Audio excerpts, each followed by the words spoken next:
Maligayang pagdating sa ating talakayan tungkol sa isang napakahalagang paksa na direktang nakakaapekto sa ating pang-araw-araw na buhay, ang kalakalan ng Pilipinas sa mga karatig bansa. Ang Pilipinas ay napapalibutan ng mga bansang tulad ng Indonesia, Malaysia, Vietnam, Thailand at marami pang iba. Ang mga bansang ito ay hindi lamang ating mga kapitbahay sa heograpiya, kundi mga mahalagang kasosyo rin natin sa ekonomiya. Ang kalakalan sa pagitan ng mga bansang ito ay nagbibigay ng malaking tulong sa pag-unlad ng bawat isa. Sa pamamagitan ng palitan ng mga produkto at serbisyo, nagagawa ng bawat bansa na matugunan ang mga pangangailangan ng kanilang mga mamamayan. Halimbawa, ang mga produktong hindi natin kayang gawin o likhain dito sa Pilipinas ay maaari nating makuha mula sa ating mga karatig bansa. Ito ang diwa ng kalakalan, ang magtulong-tulong para sa ikabubuti ng lahat. Kaya naman, napakahalaga ng ugnayang pangkalakalan na ito para sa ating bansa. Bago pa man dumating ang mga mananakop sa ating lupain, ang mga sinaunang Pilipino ay matagal nang nakikipagkalakalan sa mga karatig bansa sa buong rehiyon ng Timog Silangang Asya. Hindi ito bagong konsepto para sa ating mga ninuno, sapagkat ang kalakalan ay bahagi na ng kanilang pang-araw-araw na buhay. Ginamit nila ang tinatawag na barter system, isang paraan ng pakikipagpalitan ng kalakal kung saan ang isang produkto ay ipinagpapalit sa isa pang produkto nang walang paggamit ng pera. Halimbawa, ang ginto mula sa Pilipinas ay ipinagpapalit sa mga tela at tina mula sa mga komunidad sa Indonesia at Malaysia. Ang pagkain tulad ng bigas, isda at iba pang ani ay ipinagpapalit din sa pagitan ng mga sinaunang komunidad. Ang mga ugnayang ito ay nagpapakita na ang ating mga ninuno ay matalino, mapagkumpitensya at bukas sa pakikipag-ugnayan sa ibang mga tao at kultura sa buong rehiyon.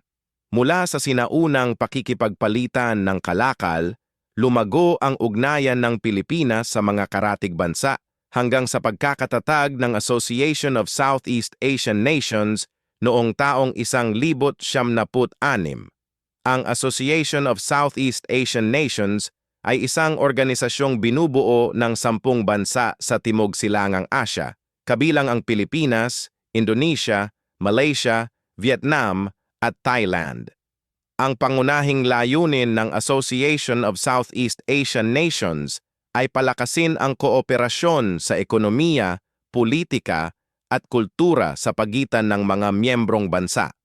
Sa pamamagitan ng ASEAN Free Trade Area o lugar ng malayang kalakalan ng Association of Southeast Asian Nations, nabawasan ang mga taripa at hadlang sa kalakalan na nagbibigay ng mas madaling pagkakataon para sa mga negosyante na makapasok sa iba't ibang pamilihan.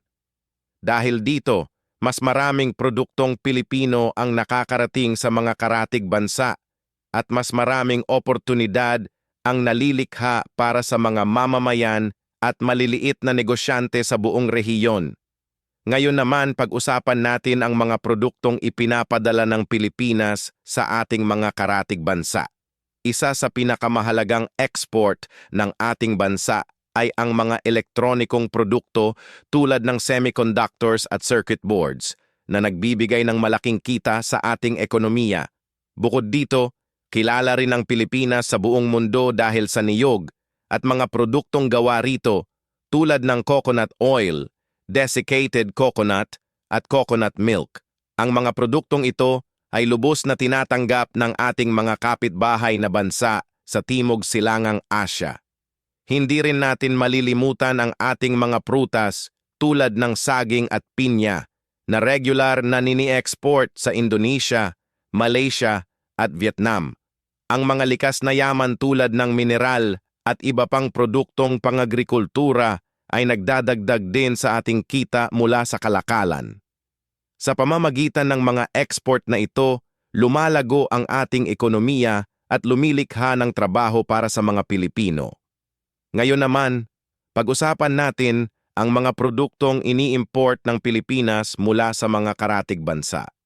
Isa sa pinakakilalang import ng ating bansa ay ang bigas mula sa Vietnam at Thailand.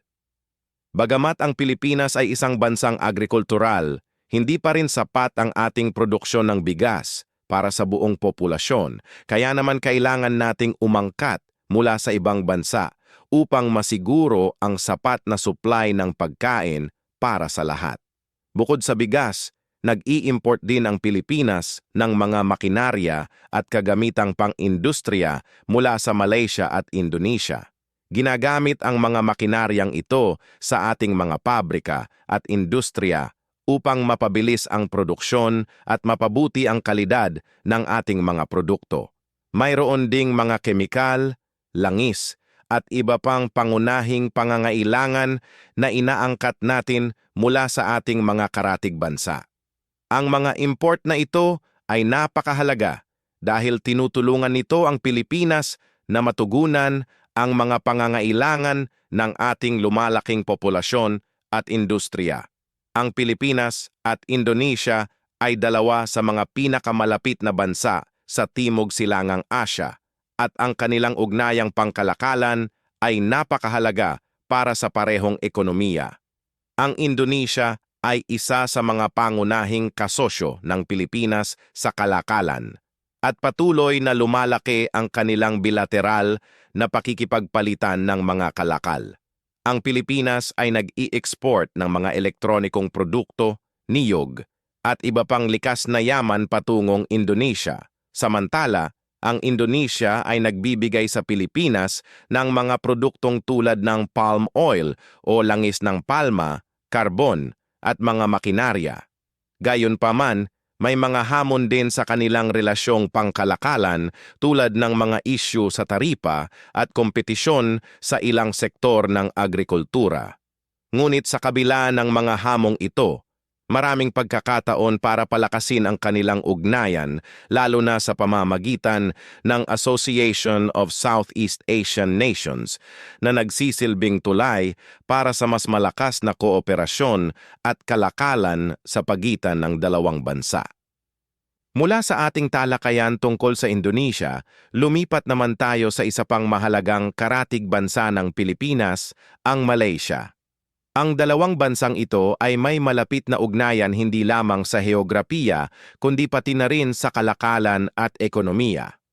Ang Sabah, na isang estado ng Malaysia, ay malapit na malapit sa Pilipinas, lalo na sa Mindanao, kaya't natural lamang na maging malakas ang kanilang ugnayang pangkalakalan. Ang Pilipinas ay nag-i-export sa Malaysia ng mga elektronikong produkto, niyog, at iba pang likas na yaman. Samantala, ang Malaysia naman ay nagbibigay sa atin ng mga makinarya, petrolyo, at iba pang produktong pang-industriya. Bukod sa mga kalakal, mahalaga rin ang sektor ng serbisyo sa kanilang relasyon, tulad ng turismo at mga trabaho para sa mga Pilipinong manggagawa sa Malaysia. Ang heograpikong proksimidad ng dalawang bansa ay nagsisilbing malaking bentahe upang mapabilis ang daloy ng kalakal at mapalakas ang ekonomiya ng bawat isa. Bukod sa Indonesia at Malaysia, mahalaga rin ang relasyong pangkalakalan ng Pilipinas sa Vietnam at Thailand. Ang dalawang bansang ito ay naging pangunahing pinagkukunan ng Pilipinas ng mga produktong pang-agrikultura, lalo na ang bigas. Dahil hindi palaging sapat ang produksyon ng bigas sa ating bansa, umaasa tayo sa Vietnam at Thailand upang matugunan ang pangangailangan ng ating mga mamamayan. Ang Vietnam ay kilala bilang isa sa pinakamalaking tagapagluwas ng bigas sa buong mundo, habang ang Thailand naman ay bantog sa mataas na kalidad ng kanilang mga produktong pagkain. Hindi lamang bigas ang nagmumula sa mga bansang ito, kundi pati na rin ang iba't ibang uri ng gulay, prutas at mga sangkap sa pagluluto. Ang Pilipinas naman ay nagpapadala sa kanila ng mga elektronikong produkto at iba pang manufactured goods. Ang ugnayang ito ay nagpapakita ng magkaparehong pakinabang para sa lahat ng panig. Ngunit hindi lahat ay maayos sa pakikipagkalakalan ng Pilipinas sa mga karatig bansa. Maraming hamon ang kinakaharap nating mga Pilipino sa larangang ito. Una, ang mataas na taripa o buwis sa mga imported na produkto ay nagpapataas ng presyo ng mga kalakal na nagpapahirap sa mga mamimili at negosyante. Pangalawa, ang smuggling o pagpasok ng mga produkto ng walang wastong bayad na buwis ay malaking problema. Ang mga smuggled na produkto tulad ng bigas, sibuyas at asukal ay ibinebenta sa mas mababang presyo na direktang nakakasama sa mga lokal na magsasaka at negosyante na nagtatrabaho ng tapat. Pangatlo, ang hindi pantay na kompetisyon ay nagdudulot ng kahirapan sa mga maliliit na negosyante na hindi kayang makipagtunggali sa malalaking dayuhang kumpanya. At panghuli, ang mga komplikadong patakaran at regulasyon sa kalakalan ay nagsisilbing hadlang sa mas maayos na daloy ng negosyo sa pagitan ng mga bansa. Upang matugunan ang mga hamong kinakaharap sa kalakalan, aktibo ang pamahalaan ng Pilipinas sa paghahanap ng mga epektibong solusyon. Isa sa mga pangunahing hakbang ay ang pagpasok sa mga kasunduan sa kalayaang kalakalan o free trade agreements sa iba't ibang bansa. Sa pamamagitan ng mga kasunduang ito, nababawasan ang mga taripa at nagiging mas madali ang pagpasok ng mga produktong Pilipino sa mga dayuhang pamilihan. Bukod dito, naglunsad din ang pamahalaan ng iba't ibang programa para sa mga eksportador tulad ng tulong pinansyal, pagsasanay at teknikal na suporta. Layunin ng mga programang ito na palakasin ang kakayahan ng mga lokal na negosyante. Mahalaga rin ang pagpapalakas ng infrastruktura tulad ng mga daungan, kalsada at paliparan upang mapabilis ang daloy ng kalakal. Sa pamamagitan ng mga hakbang na ito, nagiging mas kompetitibo ang Pilipinas sa pandaigdigang kalakalan at mas maraming pagkakataon ang nalilikha para sa mga Pilipino. Hindi lamang malalaking korporasyon ang nakikinabang sa kalakalan sa mga karatig bansa. Ang mga ordinaryong mamamayan tulad ng mga magsasaka, mangingisda at maliliit na negosyante ay may malaking papel din sa ugnayang pangkalakalan ng Pilipinas. Halimbawa, ang mga magsasaka sa Mindanao na nagtatanim ng saging ay nakakarating ang kanilang mga ani sa mga pamilihan ng Malaysia at Indonesia. Ang mga mangingisda naman sa Palawan ay nagbebenta ng sariwang isda at pagkaing dagat sa mga malapit na bansa. Ang mga maliliit na negosyante na gumagawa ng mga produktong yari sa niyog, abaka at iba pang lokal na materyales ay nakakahanap ng mga mamimili sa Vietnam at Thailand.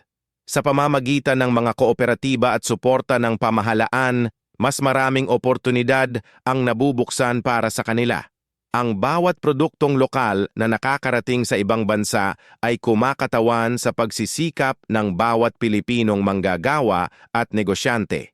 Ngayon, naiintindihan na natin kung gaano kahalaga ang kalakalan sa mga karatig bansa para sa Pilipinas. Mula sa sinaunang barter system hanggang sa modernong kasunduan sa ilalim ng Association of Southeast Asian Nations, patuloy na lumalago ang ating ugnayang pangkalakalan sa Indonesia, Malaysia, Vietnam, Thailand at iba pang bansa sa Timog Silangang Asya. Ang kalakalan ay hindi lamang tungkol sa pera o produkto, kundi tungkol din sa pagkakaisa at pakikipagtulungan ng mga bansa para sa mas magandang kinabukasan. Ang bawat produktong Pilipinong naibebenta sa ibang bansa ay kumakatawan sa pawis at talino ng ating mga manggagawa, magsasaka at negosyante. Kaya naman, bilang mga Pilipino, mahalaga na suportahan natin ang mga produktong gawa sa ating sariling bansa. Sa ganitong paraan, nakakatulong tayo sa pagpapalakas ng ating ekonomiya at sa pagbibigay ng mas magandang buhay para sa bawat Pilipino. Maraming salamat sa pakikinig